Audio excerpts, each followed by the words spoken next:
Hey guys, Muskie Road World Podcast, episode number 247. Guys, thanks for listening. Thanks for telling a friend. Tonight's podcast is brought to you by Thorn Brothers. Guys, if you haven't been to Thorn Brothers, if you're in Minnesota and you haven't been to Thorn Brothers, well, shame on you. Any kind of muskie bait you're looking for, fly fishing, bass, rods, reels, electronics, they've got it. You can go to thornbros.com. Thornbros.com online right now. Check them out. Again, I'm using their Cell series of rods this year. I love them. Super light, very, very easy to fish. I want you to check those out. So go to thornbros.com and see what they got. Also, guys, we'd love to hear from you. Tony gets very lonely sometimes, and he does check his phone for text. So I want you to text him on the Lungin Lures text line, 606-776-6570. Again, 606-776-6570. And tell Tony what you think. If you like him or hate him or any of that stuff. We'd love to hear both of those. Again, Lungin Lures, guys, LunginLures.com. Check them out. They got a ton of line of crankbait and spinner baits, from the Nutbuster spinners to the DC9, DC10s. And, yeah, a lot of stuff out there. The Alley Cat series of baits, along with the 22 short, 22 long, and all their 22 series of lures. Guys, we just got back from the Lake Vermilion Leg 3 final qualifier for the PMTT. And you guys are lucky because you don't have to listen to me that much. And I've got the first and second place team on the line right now. I got the first place team of Mike Gorman and Jason Stock. And I have one of the second place team, who I actually think is the brains behind the outfit. Luke Ronastrand could not be on here tonight because I'm sure something got screwed up. His partner, Grant Loden, who, like I said, I'm sure was the brains behind the whole deal, is on here with us. So, guys, how you doing? I'm finally recovered. What'd you say? I said I'm finally recovered. Recovered. I tell you what, I got back and hit the water, and today I think it hit me today, and yeah, I was exhausted all day today, and my elbow and my arm and my everything it hurt. I actually had a crazy thing happen today, or for me, it was just an average day. I was up here in Northwest Angle fishing with some clients, good friends of mine, Danny Haddix and Troy Ratliff from West Virginia. And Troy, of course, gets fish on. Danny hasn't caught one yet, which is, if anybody knows them, big surprise. Troy gets a fish on. I turn around, I grab the net, and I lift up. The net's kind of stuck on my wave whacker in the back. And as I'm lifting, I kind of yank it. Well, I have a 620 tiller, and when I yanked it up, the net caught the key to the boat, ripped the key out, and threw it over the boat, and it sank to the bottom of the lake. Now I know why people have those floating keychains. But luckily, for once, I was prepared, and I had the other key on my actual car key rings. But it's amazing I had those. Normally I just leave my keys in the car up here at the angle. Yeah, so that was an eventful. Have you guys ever done that? I have not ever done anything like that. No, that's not the worst case scenario out there. Grant, you fish with Luke. I'm sure you've seen him do stuff like that. I have. I lived with him. Yeah. I mean, that's for like Luke. Luke is always one of those guys, don't sweat the small stuff. The small stuff is the motor fell off. I think we're sinking, but it is a beautiful day. That is Luke Ronastrand in a nutshell right there. I got numerous Luke stories. Once he was late to pick me up. He said, I need a minute. So I'm like, all right, how long do you need? Oh, about an hour. Gets to my cabin, and I'm like, well, what's going on? He goes, my boat sunk and my topwaters were floating all over. I had to go around and pick them up. Oh, yeah, I mean, that's a normal story. Yeah, yep. Oh, well, when we lived together at Mille Lacs, he had not paid a parking ticket, or something, I can't remember, got pulled over on 169 for not having trailer lights, which, back then no one had trailer lights because boat trailer lights never worked. And he got pulled over. Well, there was a warrant out for his arrest. I had to go bail him out of jail so he could guide the next day. Yes, that was none of this surprises me about your partner. Yep. Anything goes. But here, let me start out here. I want to talk to Mike and Jason. You guys end up winning the tournament.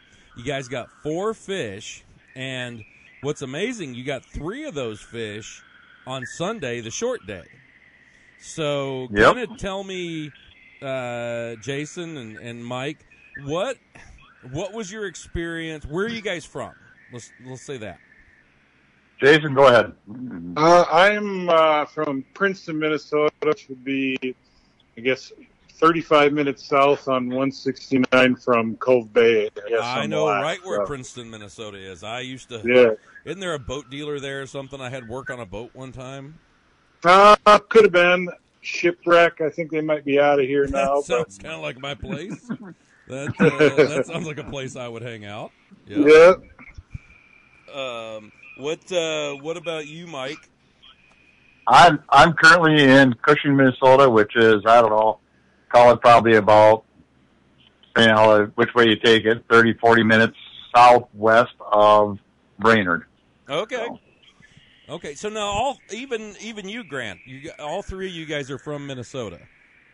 That's right. I'm from Waconia, some suburb of the city's western suburb. Sure. Yep. Well, Mike and Jason, how much did you guys fish Vermilion? Well, together, I would say not a whole lot. We used to do.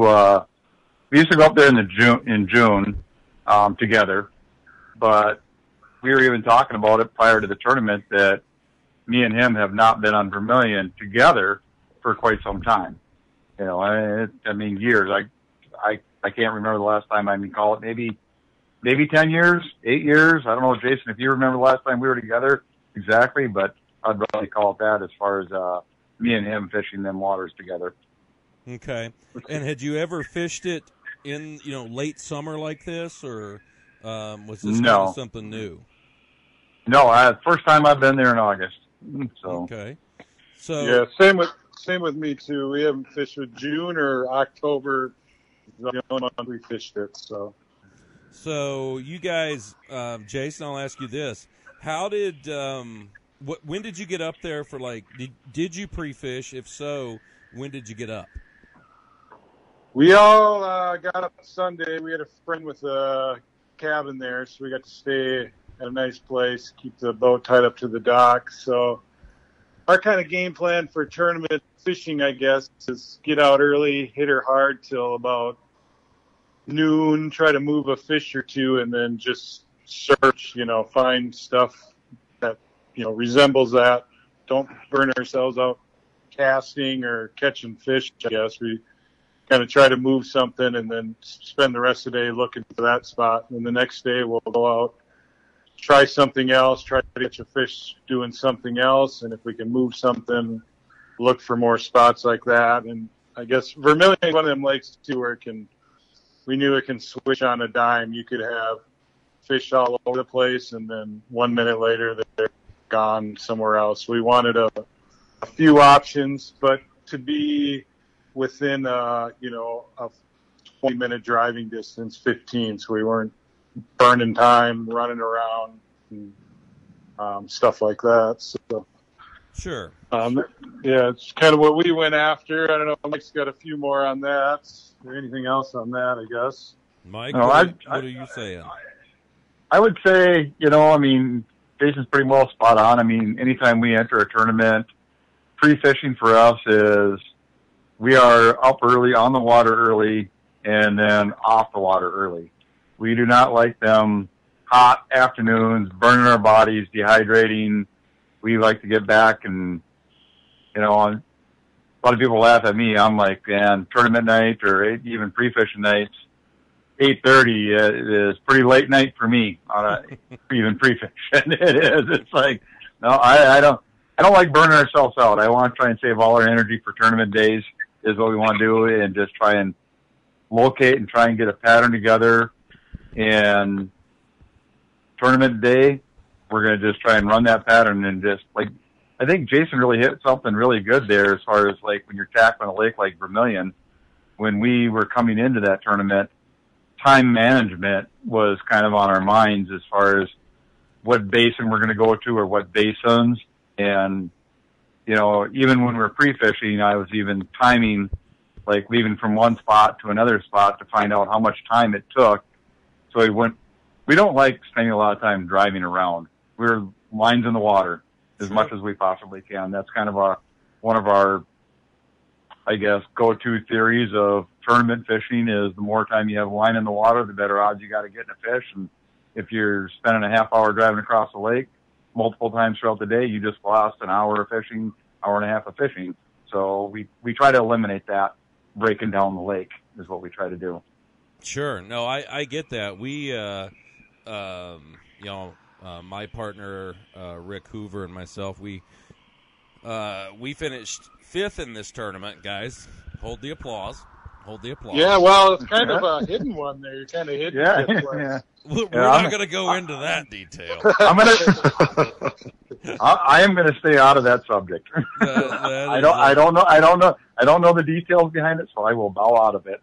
I think they were lucky it happened to you two, because I think some other people might have been a bigger deal in the moment. So good for you guys to just let it go and let the show go on, I guess. I don't care, just as long as the check cashes.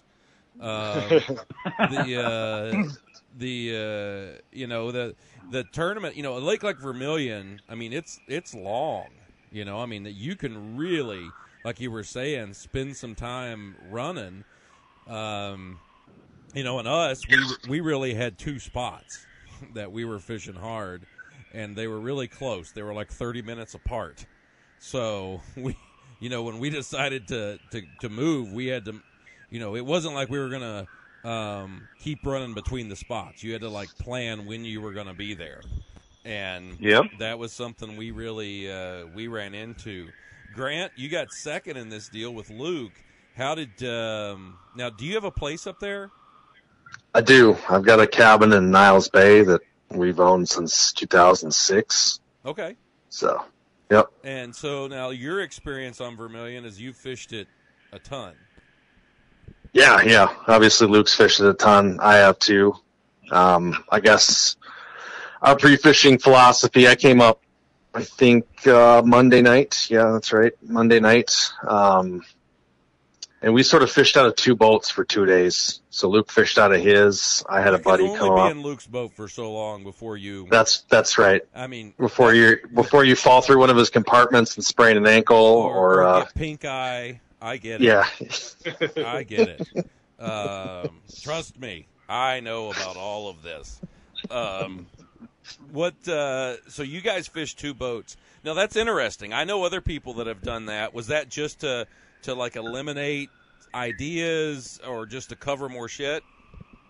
Yeah, really it was covering water. So we checked different basins at different times, right? I mean, these guys hit it, right? Vermilion changes so fast, and certain basins can be hot when others are completely cold and dead, right? So the idea was to fish different basins at different times, spread the fishing out, figure out which basins were hot, and then sort of center our tournament strategy around that. So let me ask you this. So by doing that, did you guys talk like in the morning and say, hey, I'm going to go here, here, and here, you go here, here, and here? Or did you guys just both go and just kind of, at the end of the day, compare notes? No, so we tried to fish tournament hours just to see what was going on during the hours. And then, before that, Luke and I would check in, and Luke would say, I'm going to this basin, and I would say, I'm going to this one. We'd sort of break down sort of what type of spots we would progress through, right, in our different sessions, whether it was rock to weeds to rock, moving around deep rock, shallow rock. We even tried some open water stuff. It's a pretty hot pattern on Vermilion, I think everyone's aware of. Mm-hmm. So, yeah, I mean, that was the idea, was to just, fish as much as we can at different times to find out what we really wanted to do during the tournament. Sure. So Mike, Jason, how was pre-fishing for you? We know how you did it. We know what you looked for. How was it? Did it help? Did it not help? Did it frustrate you more? You want to try and take this one, Jason? Sure. I mean, I don't think it can ever really hurt. I think it can hurt if you stick to that pattern and don't change and wait for a window. You hear a lot of teams like say, "Hey, we got a fish here. We're going to fish it out." We've done that before too. It's burned us before. Yeah, inexperienced water. Oh, we know there's fish here. The window's going to open. You start seeing them, and then by the end of the day, you're like, well, I guess that was the window. We just wasted our whole day on just a couple follows.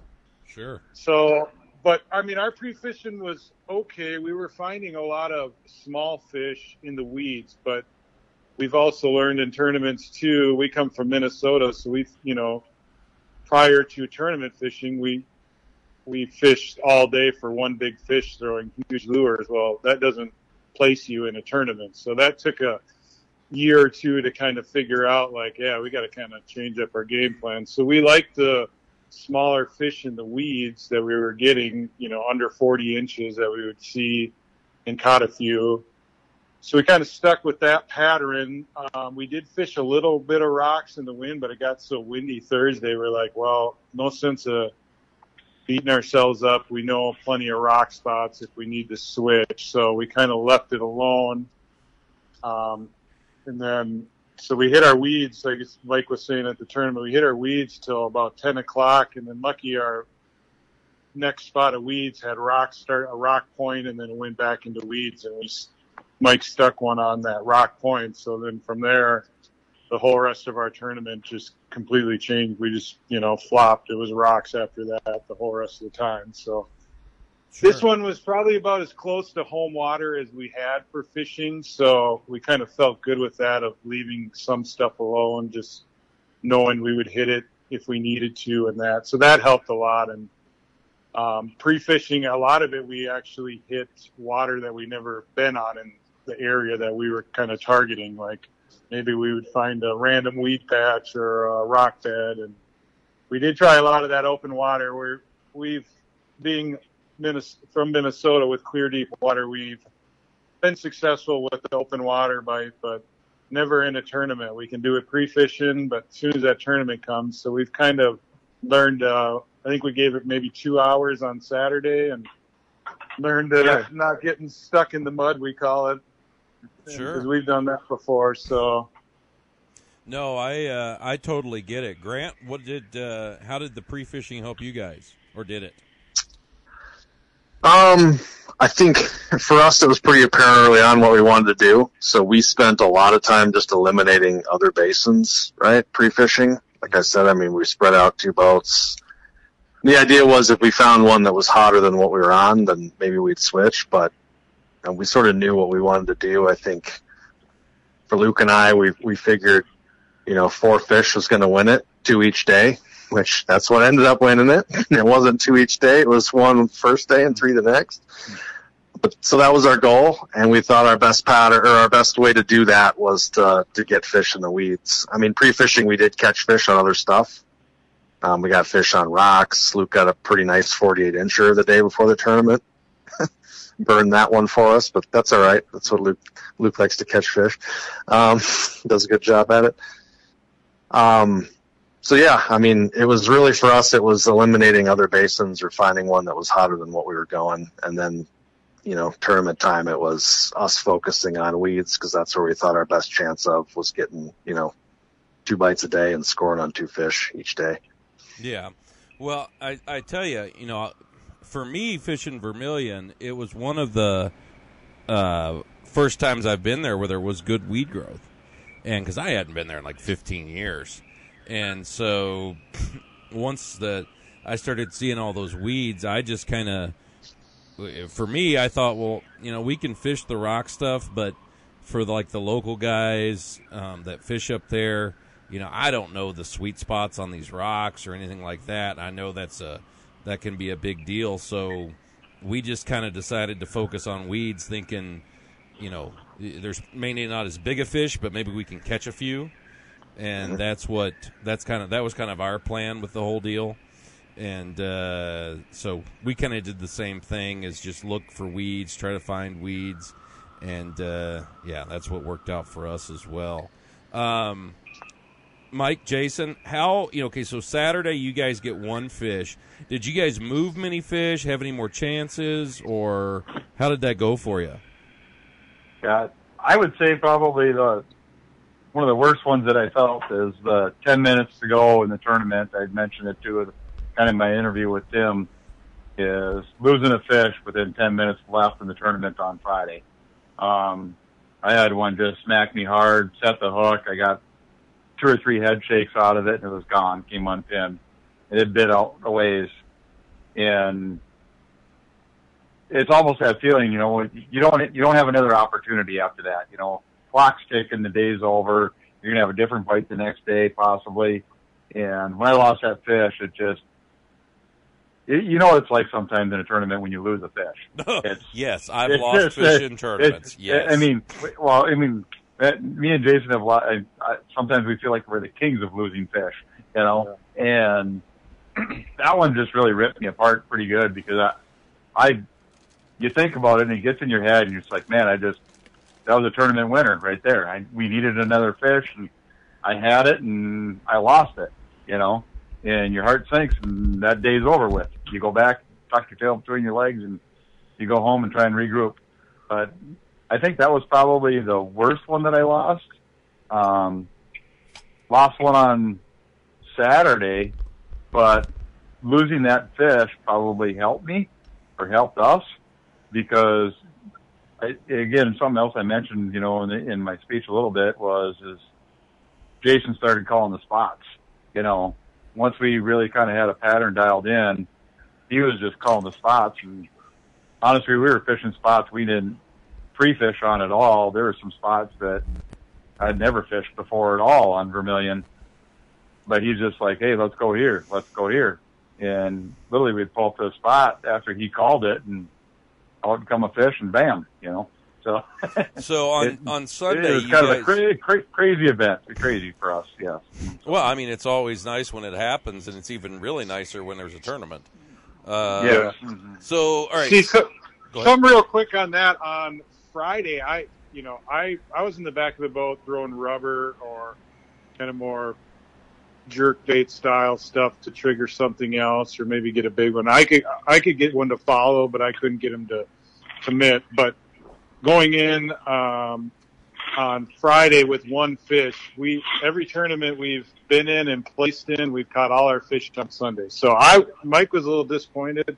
I was almost ecstatic going in to day 2 with the fish under our belt, because we've had to make up so much ground on Sunday, losing fish on Saturday, or the bite change and getting it figured out for a day. So I felt great on it. I know he was a little disappointed and bad on losing it, but I felt good and thought we had a good shot at, I didn't know if we were going to win or not, but I knew we had a good shot at the money. So sure. On Grant, on the first day of the tournament, you and Luke did really well. You were sitting in second place. Kind of explain how the first day went for you.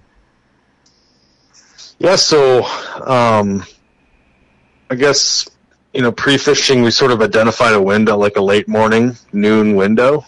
We knew we were sort of just biding time until that. We, started fishing a few of our secondary spots right away, because we didn't want to burn our primary spots.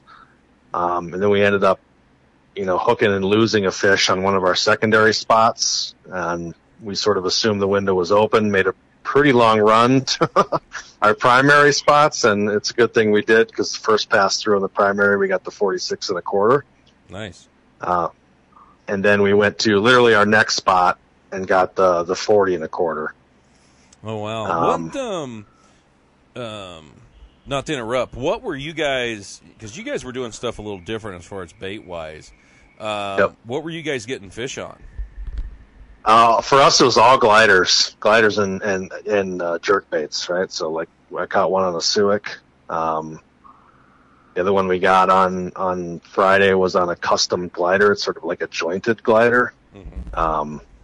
It's sort of unique. I've done really well on it in Vermilion. So we pre-fishing, it was all bucktails and rubber, and then come the tournament, we couldn't shake any fish loose on that right away. So we made the switch very early on to jerk baits, and that ended up, triggering the fish that we lost, and then getting us those 2 fish on back-to-back spots. So. Did the bigger fish eat the suet? No, the bigger fish ate the custom jointed glider. So. Oh, cool. Now, did you guys traditionally in Minnesota waters, I know for myself, especially clear waters, jerk baits and stuff, and especially glide baits, tend to produce a lot of follows and not as many bites. Did you guys see a lot of fish, or were they just, the ones you've seen tried to eat?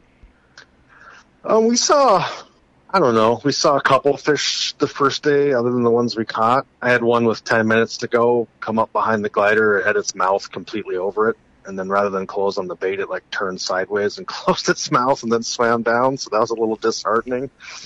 That's never fun. We saw a fair, it wasn't constant action, but we definitely moved fish around. We were working them pretty aggressive, right? To try to trigger bites as opposed to follows. Sure. So snapping them pretty hard. And I get it. Mike, Jason, you guys, what, you got your fish, like I said, going into Sunday, you got one, and now you got 3 fish on Friday you had 1 fish, Saturday you got 3 fish that morning. Was it a special lure? What were you guys using to trigger strikes?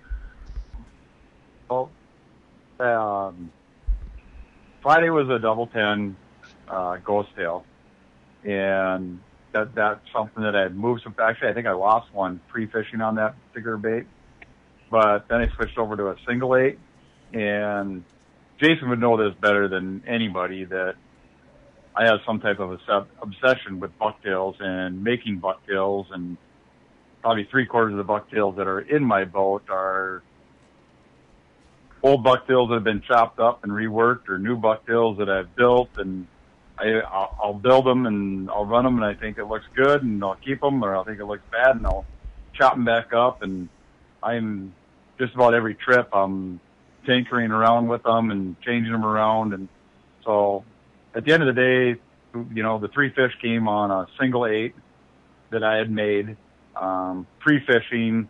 We came out there pre-fishing. Within the first hour of pre-fishing, I moved a fish, and then I caught a 39, and then I took that bucktail and I just set it back in the box and said, we'll take it out tournament time. Let that baby cool off. Yep. I'm like, well, you don't want to lose it or break it apart or anything.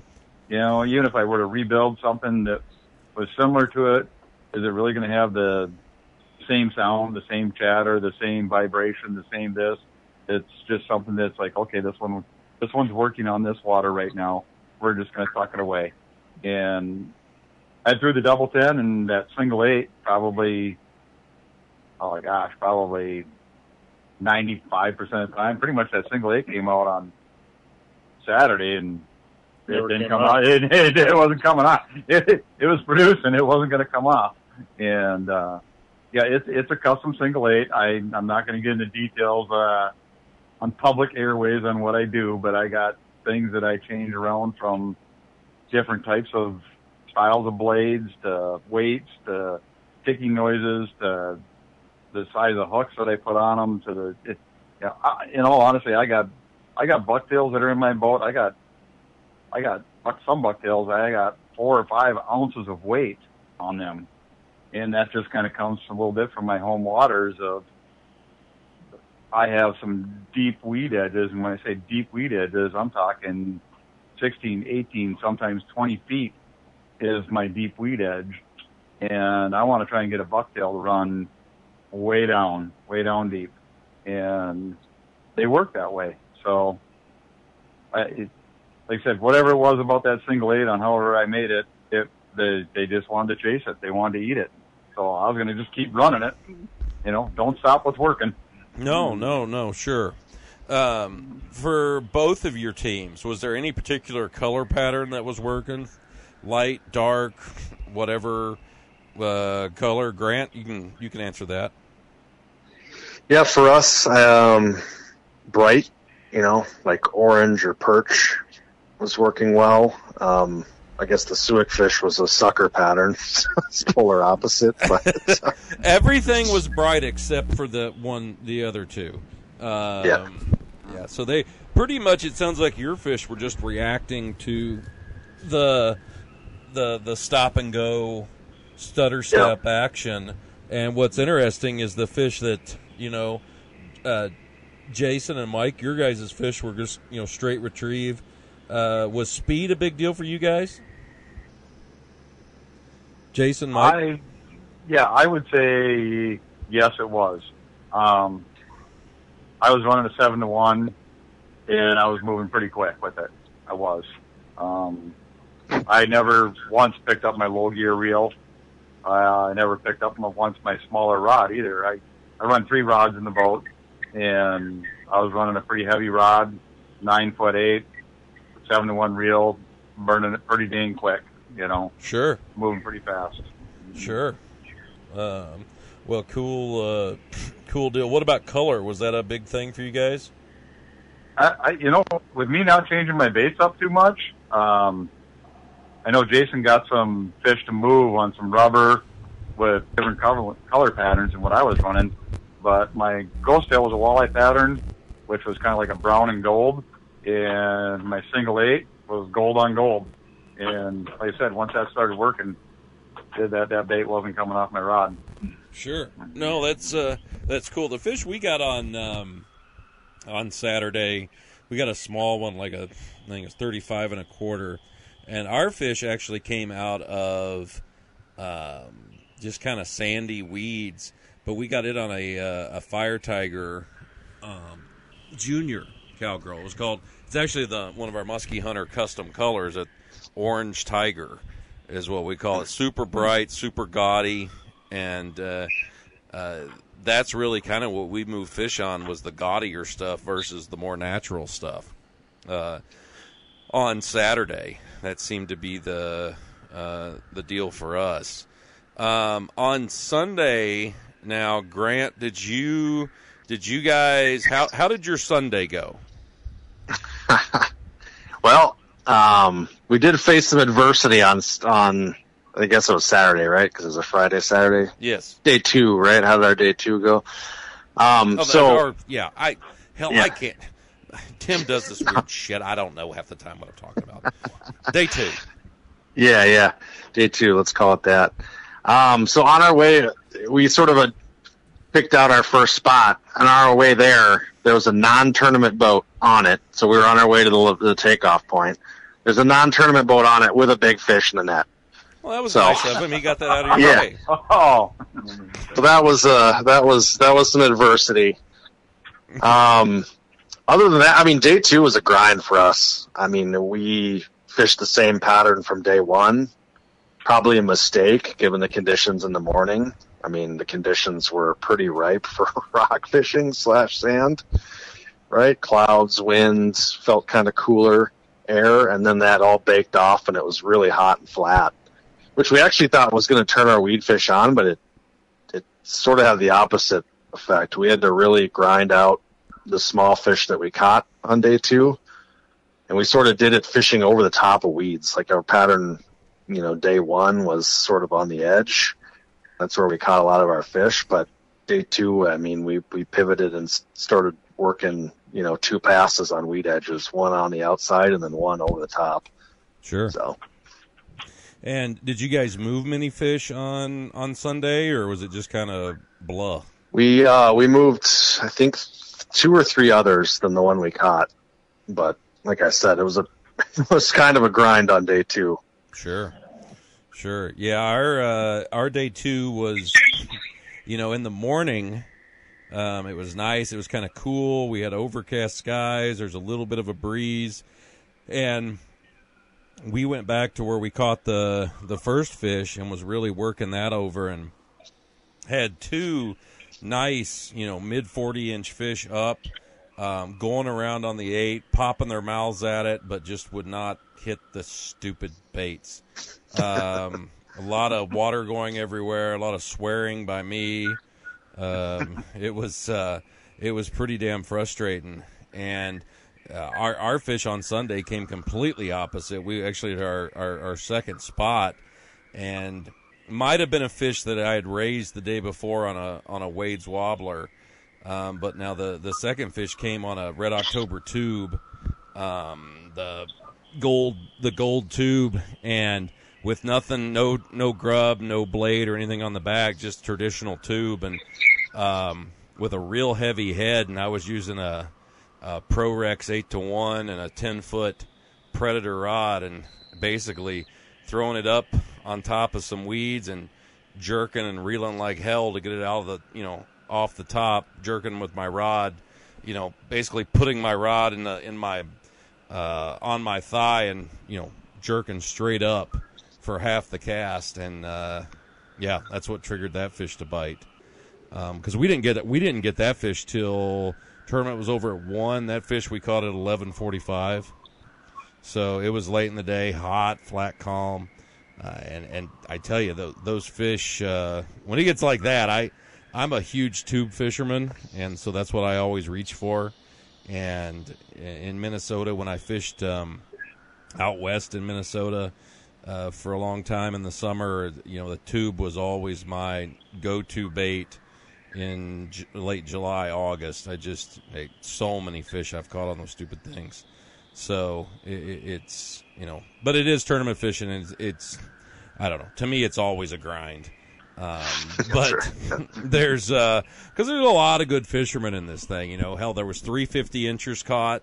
The third place team got a 50-incher. Ty Sennett ended up getting a 50 1/4, and a friend of mine, Ben Peterson, got a 50 1/2. So, but we're on Lake Vermilion. You kind of expect that, right? Yep. I mean, I think that. Sorry, go ahead. No. Go for it. Oh, I was just going to say, I think that Saturday, day 2 morning threw a lot of teams off because it was such a perfect morning. I'd be curious to how many fish actually got registered before 11 o'clock. And then, after 11, everybody probably thought the day was over. That's when it actually heated up for us. We just got lucky to catch one before that wind died down to kind of stick to what we had going.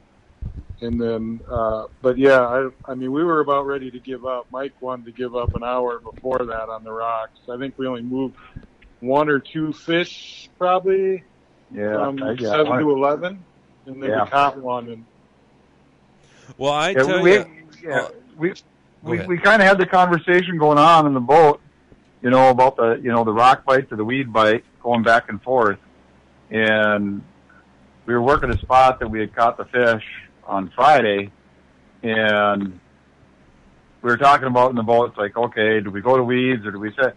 And Jason, I think, had asked me, he's like, what do you think? And I'm like, well, let's work through these rocks and we'll make a decision. And all of a sudden, I had a small, I think that was my, like a 33 1/2, came screaming out and pounded it.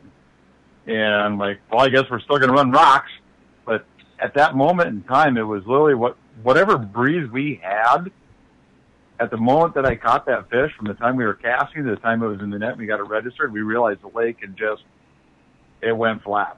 It did. It just went flat. And I'm like, well, we're going to keep working rocks because this is our pattern. But it may have, we're very happy that we got that fish because we thought the window just actually closed. We got that like at the end of a window. But in reality, it was actually the beginning of the window is what it ended up being. Mm-hmm. I was surprised on Saturday, Friday, especially with the cool night, because it was like 48 degrees, 46 degrees or something when we started on Friday. And I thought, these fish are going to be up. I figured there'd be some sand stuff. I went around pre-fishing looking for sand and everything. And what I thought was crazy is after the tournament was over, Tim told me that our fish, and it was at 9 o'clock that morning, was the first fish registered on Friday. Yeah, I just thought we were sucked in the morning. Yeah, no. Yeah, we were staring at each other going, what the hell? We're behind the 8 ball already. This is like the prime morning you get up here. You know, I couldn't ask for anything better. Yeah, that was. I mean, how had it been, Grant? Was the morning any good? Yeah, we pre-fishing. We actually did really well. Like the first couple hours, like I said, we fished tournament hours. So, I mean, 7 to 9 was like really good for us. So we were kind of shocked that we didn't get fish right away. But we kind of figured, you know, we also had a late morning window too. So we're like, well, we'll get one of those two, right? On the spots we were fishing. And that ended up being the case. We got the late morning window. Sure. On day Ours one. was the same too pre-fishing. That's kind of why we stopped at noon. Most of our bites were 7 to 9, and then it kind of died off. So we just spent the rest of the days driving around looking for similar stuff. So. In my cabin, we were really looking for that mid-morning bite. The early one did not get out there for as much. We were good if we got out by 8. We considered that to be an accomplishment in our cabin. It was my motor was I was having battery issues and everything. Grant, you know, you fish with Luke. Oh yeah, You know all about that. Do you know what he told me?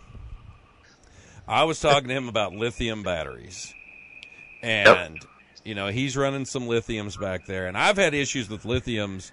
When it gets cold, they don't charge. Yep. And he goes, well, all you do is just stick a little space heater in here. I go, that's your gas tank. I'm not going to stick a space heater in here. I go, have you been doing that? It's important to me to know that you haven't been doing that. Tell me the truth. And you know what I'm talking about. Oh yeah, yep. And he goes, "Oh, it's not that bad." I go, "There is gasoline right there." So yeah, once again, another Luke story. I have lots, but no, it was you know, all in all, I think it was a good tournament. There wasn't a ton of fish caught. I think 27 total, 16 Saturday, 11 on Sunday, and I was surprised. There were some really, really good fishermen out there that didn't, that kind of struggled, and I was sort of shocked. Not shocked. I mean, that's the way tournaments go. But you know, it was really a grind and everything. But you know, I'm glad that we had it and everything. Now, Grant, you're done, right? You're not doing any more of them. That was just kind of a deal you guys jumped into. Yeah, no, we're done. We just fish Vermilion because it's sort of our home water. Sure. We won't be fishing any more of the trail. Okay. Now, Mike and Jason, you're going to be at the championship? Yes, we are. All right. Now, do you have any experience on the Chippewa flowage? Not much. No, not much. We fished yeah, go ahead, Dave. COVID year, where it was supposed to be the championship, but then got pushed to the third qualifiers. So that's where we found some fish in a cabbage bed and we already had a fish at Eagle River, fish in Iowa, so we were kind of shooting to get one fish for points, and we kind of wasted our whole weekend on one pot of fish, and they never went for us. And then so we need to do a lot more searching around on the flowage is not an easy body of water. No. It's pretty. You know, it's a beautiful body of water, but man, whew, those fish are very angry. Well, I was going to say that's one thing with the tournament trail that's really advanced our game. In Minnesota, central Minnesota, it's clear bodies of water. So we go over to Wisconsin, it's, you know, shallow, dark, boggy. It's a whole new game. So it's been really fun for us to learn new stuff or try, you know, some different techniques. I think our first tournament in Eagle River we ever did, we were trolling headlocks down the channel, and we had one like everybody we seen were throwing 4-inch bucktails and tiny rubber, and here we're trolling huge headlocks down the channel, and we had one at like 7:20 in the morning, freaking out, you know. our very first tournament. So Yeah, well, just seeing different stuff and fishing these different waters has sure made us better fishermen. That's for sure. So, well, like I've always said, there's no better way to learn than being forced to learn than getting your ass kicked in a tournament. Yeah, it definitely helps you get your shit together. Those are some great drive homes, aren't they? Oh, they're wonderful. I love them. There's a lot of comedy podcast or something for me to listen to, so I don't drive off the road. That was a good one in Iowa. That was kind of set us back into place when they did their Saturday announcement. We hadn't even seen a fish yet, I don't think, and it was fish everywhere. Mm-hmm. Fish got here. These teams got 8. This team's got 6. And me and Mike are looking at each other going, what in the hell is going on? The only thing we got was a seagull we took out on the takeoff that hit his butt seat and smoked just missed his face on the windshield at 60 miles an hour. Nice. That was the only action we had. Nice. We did. We torched the seagull. I apologize for Iowa DNR for doing that. So, but yeah, how the seagulls get up out of the water. Yeah, one hit the front butt seat and rolled. One ate too many crawdads or something and was like, oh, wait for me, Dad. Literally hit the windshield right in front of my face. I thought I was going to take my head off, So. Well, there you go. Well, guys, I tell you what, I got to congratulate you for a great win. You guys did it. You pulled it out. Grant, you survived a weekend fishing with Luke. That in itself. It's a win in and of itself. Yes, that in itself is a congratulations. Before we hang up here, guys, just want to thank Red October Baits, great sponsor of the podcast, and great lures, always do good. I've caught a lot of fish in tournaments on those. Check them out at Red October Baits on Facebook. Tons of custom colors, 3 different rigs, 3 different sizes, a lot of interchangeability, and I think you're really going to like them. So, guys, Mike, Jason, we will see you at the championship. Grant, you have a great season. Good luck up on Vermilion. And thank you. Please keep an eye on Luke. Put a bell on him so that we don't lose him. Yes, so you don't lose him. And I will talk to you guys later. Thank you for coming on. Sounds good. Thanks. Thank you. See you. Bye-bye.